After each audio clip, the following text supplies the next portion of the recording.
Olá, eu sou Herman Gomes Silvani, professor de Wing Chun Kung Fu e Qigong na FWK, Associação Fluir Wing Chun Kung Fu de Chapecó, oeste de Santa Catarina, sul do Brasil. Também praticante de Tai Chi Chuan, estilo Liu Pailin. Sou professor de Humanas e Sociais e desenvolvo alguns projetos nas artes, nas linguagens artísticas, sobretudo na literatura, poesia, música e fotografia.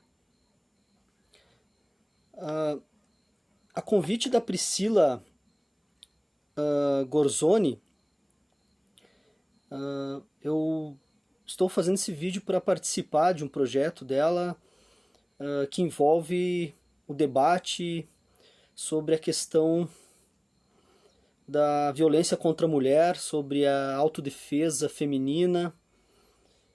E então, a convite da Priscila, eu agradeço primeiramente esse convite. É um tema que muito me interessa.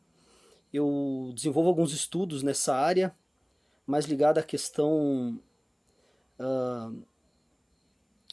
sociológica, no caso, e filosófica da questão, mas também prática a partir dos meus estudos e práticas e aulas de autodefesa a partir do sistema Wing Chun.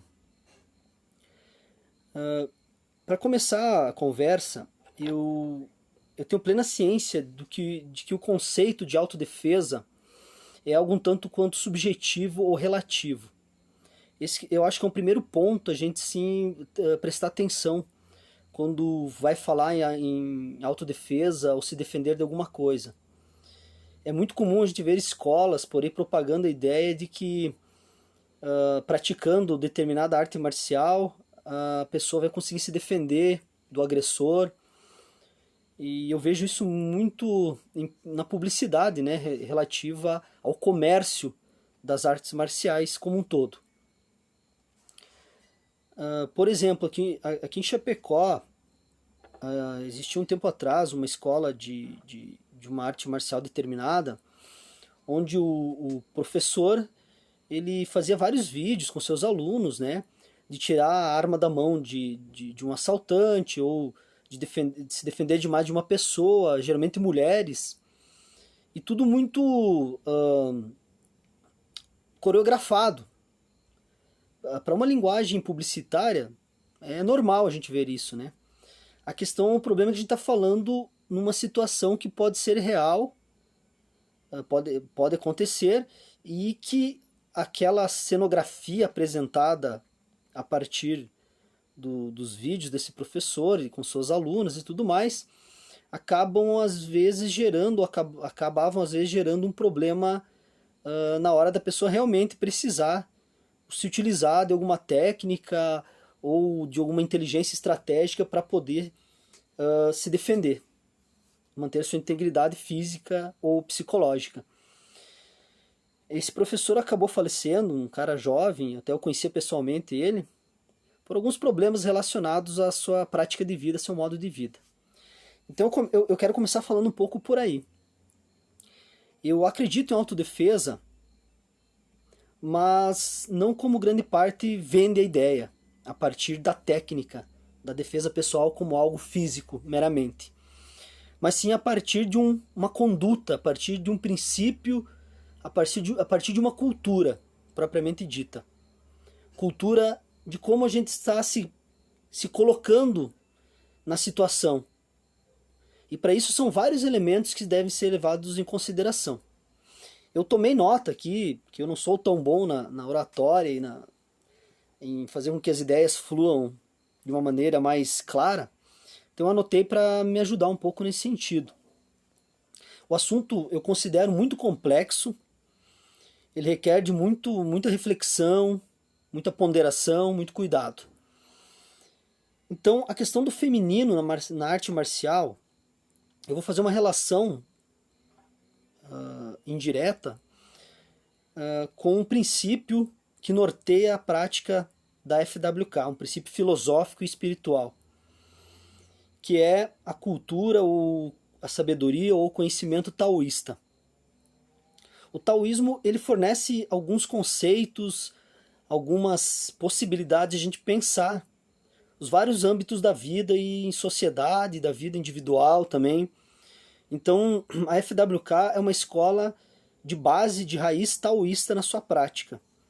Isso fornece instrumentos para o nosso modo de Wing Chun e para nossas práticas também, do Qigong, do Tai Chi, nossa prática cotidiana de vida também. Seja no trabalho, aonde for. Em casa. Que além dessa parte externa, de aplicação na vida, a gente também no taoísmo tem a parte interna, mental, psicológica, cultural, daquilo que a gente pensa, e espiritual, né, daquilo que a gente desenvolve também a partir dos estudos e das práticas cotidianas da imanência taoísta. Então, no primeiro momento, eu vou usar um termo que eu uso muito com meus alunos e quando eu manifesto sobre isso, que é a proatividade. A gente, infelizmente, o Ocidente, a gente não tem uma cultura proativa. Ou seja, uma cultura que garanta com que a gente antecipe algumas questões.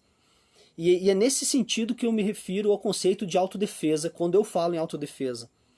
Que o nosso sistema Wing Chun é autodefensivo. Nesse sentido.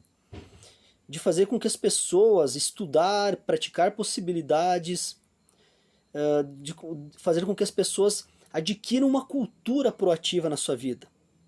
Ou seja, que elas vivam de forma a estar equilibradas dentro de um sistema de valores, dentro de um sistema onde muitas pessoas se encontram e se desencontram, onde a violência é visível, onde ela faz parte do cotidiano. Então a proatividade, de certa forma, prepara a gente para que a gente possa estar convivendo melhor, ou pelo menos mais equilibrado dentro desse sistema de valores, de práticas sociais, que a gente, eu acho que todo mundo bem conhece. Porém, nem todo mundo consegue perceber que é assim. Então, a proatividade, ela acaba sendo uma cultura, uma forma de se comportar, de atuar na vida, no dia a dia, no cotidiano. Além da academia, além do espaço de treino marcial, muito além disso. Então a autodefesa, na nossa concepção da FWK, passa por isso. Passa por essa cultura. A última autodefesa que a gente vai falar é aquela técnica, aquela que as academias ou muitas escolas marciais vendem como o segredo ou o produto a ser utilizado na hora de uma autodefesa. Ele existe? Existe. Porém, não é o principal elemento e nem é o primeiro elemento que na nossa concepção deva ser levado em consideração ou usado. Então, a primeira coisa que, quando fala em autodefesa, sobretudo feminina, que é um pouco o tema do nosso assunto, é o desenvolvimento de uma cultura proativa ou proativa, que faça com que a pessoa tenha uma autodefesa já na sua atitude cotidiana, no sentido de que dessa pessoa incorporar no seu dia a dia, no seu próprio eu, no seu próprio corpo, na sua própria mente, o equilíbrio necessário para se autodefender dos trâmites da vida. Isso está diretamente ligado à questão da autodefesa pessoal, na rua. Então a gente divide isso em níveis de estudo e percepção. Eu gosto de usar esse termo, percepção. O primeiro nível a gente chama de nível sensorial. O nível sensorial, ele é aquele nível onde a gente pratica a vida, um nível que mexe e que é caracterizado pela sensibilidade, pela percepção, pelo instinto, pela intuição e depois pela razão. Então, esse primeiro nível que a gente chama de sensorial, basicamente são dois níveis que eu vou dividir. O sensorial é o primeiro, é aquele que a gente tem que levar em primeira instância em consideração, que é o mais importante. É trabalhar a sensibilidade, a percepção. A partir disso, confiar, reconhecer, aprimorar, entender que existe o instinto, que é aquilo que instiga a gente, faz com que a gente consiga estar num determinado contexto e sentir aquele contexto, ser sensível àquele contexto. Também isso tem a ver com a intuição. A intuição, ela avisa, ela é um aviso, ela é algo que faz com que a gente seja preventivo. Então, esses elementos ligados à razão, ligados àquilo que a gente tem na consciência, que a gente pratica como consciência humana e social, cultural das coisas, pode fazer com que a gente tenha uma melhor assimilação das questões que envolvem a nossa presença física e nos espaços, e sendo assim também faz com que a gente consiga ter uma melhor integração a isso e um melhor resultado quando tiver que se defender de alguma coisa. Então o princípio básico, inicial e fundamental é esse, o nível sensorial, que é um nível proativo. Ele é cultural, ele tem que ser incorporado na vida. Isso parece muito subjetivo, porém, quando a gente pratica esse nível, a gente começa a colocar isso na prática cotidiana e perceber que ele é tão importante e fundamental quanto o segundo nível, que eu vou chamar de nível prático, nível de reação, que já é um nível que o risco já é maior de sofrer alguma violência nos vários sentidos, tanto simbólica, psicológica, quanto violência físico-corporal. Então, a primeira coisa que se deve pensar em defesa pessoal, a partir da nossa concepção, é esse nível. Onde algumas práticas são fundamentais. Por exemplo, a flexibilidade. A flexibilidade não pode ser só física, como também não pode ser só mental. Ela tem que ser praticada a modo de a gente adquirir uma flexibilidade mental e física, que vai preparar o espírito, a mente e o corpo para lidar com uma situação. No Tao Te Ching, por exemplo, eu uso muito essa tradução do mestre Rudi Chen. No Tao Te Ching vai estar anotado o seguinte, o livro do caminho da virtude, né? Um livro fundamental do taoísmo. Vai estar anotado o seguinte, o suave e o fraco vencem o rígido e o forte. Existe um sentido para isso. E esse sentido ele é muito praticado quando se leva em consideração o corpo e a nossa própria condição, a própria consciência da condição física, mental e espacial onde a gente está inserido no momento da ação. Porque cada momento é um momento, não existe uma fórmula, não existe uma verdade absoluta que vá dizer que se haja sempre da mesma forma, não. A gente deve estudar arte marcial pensando em que cada situação é uma situação nova ou diferente da outra. Onde a ação vai ser diferente, a reação vai ser diferente, as técnicas serão diferentes, as pessoas envolvidas são diferentes. Aí eu vou pegar Heráclito, um filósofo pré-socrático, que diz: nunca se entra duas vezes no mesmo rio. Porque cada vez que entrar o rio vai estar diferente e a gente vai estar diferente. Então a gente tem que pensar que as coisas mudam e que a gente também tem que mudar dentro dessas possibilidades, no sentido de se adaptar ao lugar, ao espaço e ao outro que está ocupando esse espaço junto comigo. Tudo isso tem a ver com proatividade e autodefesa, no sentido em que eu me refiro. Então, o trabalho de respiração, nesse sentido, é muito importante.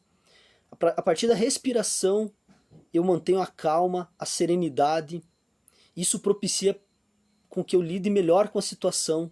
Uma situação, às vezes, que pode levar ao desespero. Então, eu respirando bem, eu tendo calma, eu sendo uma pessoa relaxada, concentrada naquilo que está acontecendo. Não paranoica, é diferente. Eu não posso me exceder. Por isso o importante de tudo isso é o equilíbrio. mental, emocional, que também deve ser trabalhado em autodefesa. Principalmente, eu acho que é um dos grandes elementos a serem trabalhados, para que numa situação a gente consiga lidar com ela de uma forma equilibrada e não se exceda, não perca o controle. Perdendo o controle, se desesperando, a gente acaba entregando a nossa defesa. Talvez a pouca, única defesa que a gente tem para aquele momento. Então, esse é o primeiro estágio do primeiro nível, que é o nível sensorial. É o primeiro nível, em si é esse. O segundo estágio, o segundo nível que eu vou usar aqui de atuação, esgotado esses recursos, ou não bem sucedidos, a diplomacia. A diplomacia sempre deve vir antes da reação física. Então, o diálogo, a tentativa de argumentação, a tentativa de reverter a situação grave, sem perder o controle. E nisso é muito importante para o feminino, para a mulher, não partir para agressão verbal, como geralmente vai fazer o homem, né? Dentro dessa cultura machista que a gente vive. A mulher, ela necessariamente, nesse nível diplomático, ela vai precisar, inclusive a não comprar a briga, não ceder, não fazer a mesma coisa com que o agressor masculino está fazendo, que é usar palavras violentas. Isso é um preparo mental também, de a gente ouvir e não levar aquilo, deixar aquilo tocar o ódio, não deixar aquilo tocar o coração. É uma outra forma de autodefesa. É aprender a se defender, como isso aqui, pare. A palavra veio aqui, bateu e ficou. Se eu deixar isso tomar conta do meu ímpeto, do meu coração, eu acabo me excedendo e às vezes colocando em risco toda a situação. E isso não é submissão da mulher pelo homem. Eu não estou falando nesse sentido. Estou falando porque eu, como masculino, eu também tento sempre relevar essa atitude. Palavras violentas não necessariamente requer de reações violentas. Ou de reações. Aí vem uma prática taoísta também, que é um conceito taoísta que é colocado muito em prática, que é o Wu-Rei, ou Hu-Rei, que é a não ação, que pode ser interpretada e trabalhada em mais de um sentido. Mas nesse sentido, a não ação também é importante. Às vezes, ouvir o desacato e não reagir evita o problema. Isso é muito autodefensivo. Porque se eu reajo com palavras também, eu já vou gerar estabelecer um conflito direto, onde geralmente o mais forte vai se dar melhor. Então, o ideal na situação é eu tolerar, eu aguentar a agressão verbal. Só que para isso tem que estar preparado mentalmente, psicologicamente. E é um preparo que requer de muita prática, de muito treino, de muita meditação, de muito Wu-Rei. Mas isso seria fundamental para a autodefesa. Para a autodefesa não ficar naquela falácia de usar o corpo, usar os punhos. E ainda mais em situações de pessoas mais fracas ou sensíveis fisicamente contra pessoas mais fortes, que geralmente é isso que é levado muito em conta nesses momentos. No Wing Chun sempre parte dessa premissa: eu sou mais fraco. Porque o Wing Chun é um estilo de Kung Fu que foi desenvolvido por pessoas mais fracas, entre aspas, poderem se defender de pessoas mais fortes. Por isso que ele não tem todo aquele apelo visual. Ele é muito defensivo mesmo, ele é muito cravado ali no próprio espaço. Não é feito para conquistar espaço, é feito para defender espaço. Então, a diplomacia requer de uma habilidade, de um estado de espírito, que traduzindo na nossa linguagem ocidental, calma. Requer calma, requer serenidade. Um outro estágio desse nível é a estratégia mental, ou a inteligência, que dá para chamar também de inteligência marcial. A inteligência marcial nada mais é do que a gente ler uma situação, ler um ambiente e saber agir conforme nossos estudos, nossas práticas dentro desse ambiente. Tendo certinho, ou pelo menos aproximado noção de espaço, de tempo, ver o agressor ou possível agressor ali, visualizar ele, saber que está ali e saber também, mais ou menos fisicamente, o tipo de agressor que é aquela pessoa. É um nível difícil, mas não impossível. E a partir disso, sim, tomar atitudes ou decisões que não comprometam a nossa integridade. Isso para a mulher é fundamental também, é muito importante. E esse nível estratégico, então, ele já é um nível de ação ou de reação. Uma reação mais física também, porque às vezes a estratégia requer de movimentação. A gente sair do lugar que a gente está e ir para um outro lugar. Por exemplo, não se deixar encurralar, ir para canto de parede, pensar nas possíveis saídas.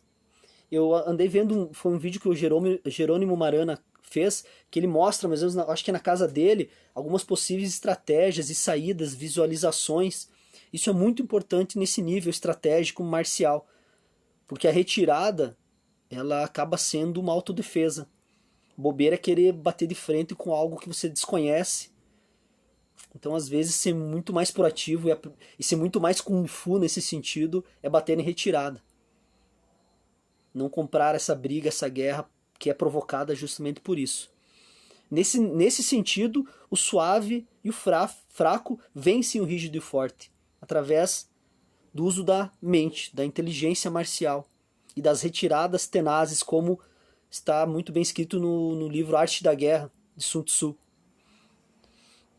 Então, um outro pensamento que eu gosto muito, uso muito quando se fala em autodefesa ou defesa pessoal, é de Confúcio, Kung Fu Tzu, que vai dizer, eu vou ler aqui: nunca teste a profundidade de um rio com os dois pés.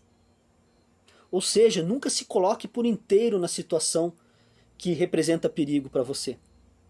Nunca entregue o corpo, nunca entregue tudo que tu tem.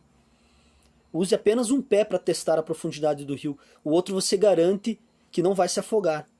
Agora, se entrar com os dois pés, entrar com tudo, o corpo inteiro, sem conhecer a água, a profundidade da água, se ela é turva, se ela é violenta ou mansa, se existe algum perigo dentro dessa água, essa é uma situação onde a gente pode usar essa analogia para poder estar pensando a autodefesa como algo muito mais sensorial, que usa muito mais da inteligência para se autodefender do que a própria ação física em termos marciais, de luta ou combate. Outra questão, nesse sentido, eu acredito que a mulher teria uma facilidade até, por ela ser mais yin que yang. Porque essas ações que eu falei até agora são muito mais yin, elas são muito mais feminino, muito mais discretas, muito mais terra do que céu, do que yang, do que externo. É muito mais interno isso do que externo, esses níveis, ou esse nível sensorial. Então, nesse sentido, a consciência, o preparo psicológico, a inteligência marcial, o elemento yin deve estar à frente, para que a mulher consiga lidar com a situação de uma forma serena e não reproduzir, inclusive, o yang, o modo masculino, o modo mais agressivo, mais externo da ação. Porque, infelizmente, na nossa cultura prevalece esse fator yang, nesse sentido em que eu me refiro. A sociedade ela é machista, ela foi constituída historicamente assim. Nisso, muitas mulheres e muito da personalidade feminina, também o yang está ali, às vezes mais presentes que o próprio yin. O sensorial e agora o segundo nível, que é quando esgotam as possibilidades do nível sensorial, que é a reação. Aí sim a reação física corporal, que é uma reação que além de ser física e corporal, que requer de técnica, aí sim entra a técnica marcial como um elemento de colaboração para essa reação ou essa ação, mas mesmo assim, um dos elementos fundamentais a ser considerado é o espaço, é o ambiente que meu corpo ocupa, além do conhecimento próprio. Que tipo de corpo eu tenho, qual é o grau da minha flexibilidade e da minha rigidez para lidar com a situação, tanto mental quanto física, qual é a minha habilidade marcial, a minha habilidade física de me mover. Tudo isso é considerado e deve ser considerado na autodefesa quando chegar no nível do uso físico, corporal. E aí entra a técnica, as técnicas marciais, aquilo que a gente estuda enquanto exteriorização de um conhecimento interno. Que para mim o movimento deve ser esse, no Kung Fu. Primeiro interno, depois externo. Ambos coexistem, porém, um depende do outro. Principalmente o externo depende do interno, e não o contrário. O que eu vejo são muitas escolas que praticam ou trabalham ao contrário disso que eu estou falando. Trabalham muito mais o externo que o interno. Às vezes nem trabalham o interno o suficiente para ser considerado uma habilidade, um conhecimento. Então, ter o corpo como um instrumento de autodefesa é algo bem complexo, mas possível. Então, considerar o espaço, o ambiente em que estou inserido, o meu próprio corpo, a minha estatura, a minha flexibilidade, a minha agilidade, e considerar o outro também. Olhar para o corpo do outro, ver as características e a forma com que o outro age. Como ele está agindo naquele momento? Está descontrolado? Ele está calmo? Geralmente a pessoa que está calma e é violenta, ela é pior na violência do que a pessoa que está desesperada, ou que está eufórica, que está estressada no momento da violência. Porque a pessoa calma na violência, ela age com uma inteligência, uma razão muito maior. Esse é um outro elemento que a gente tem que observar, aprender a ler esse ambiente e o outro. Além de se conhecer, que eu já falei, obviamente. Movimento nas genitais que fez com que a pessoa me liberasse. Então, quando entra a marcialidade também, a gente também tem que ter a sutileza e saber até onde a gente pode ir e qual é a nossa habilidade. Levando em conta o corpo, levando em conta esse nosso estado. Tem que se conhecer. Então, com uma biusal, com uma mansal sutil, num ponto do corpo onde a pessoa não tem a defesa, ou seja, mais vulnerável, é o caminho que eu escolho enquanto estratégia ou inteligência marcial. É um movimento sutil e habilidade desenvolvida a partir do relaxamento, do derretimento interno e do relaxamento externo. É isso que eu tenho para dizer sobre o incentivo, de que forma a gente deve ou pode lidar melhor com uma situação agressiva. É fazendo o contrário. Mas, obviamente, de uma forma preparada, proativa, estudada, trabalhada, praticada. Espero ter contribuído e até o próximo vídeo. Muito obrigado.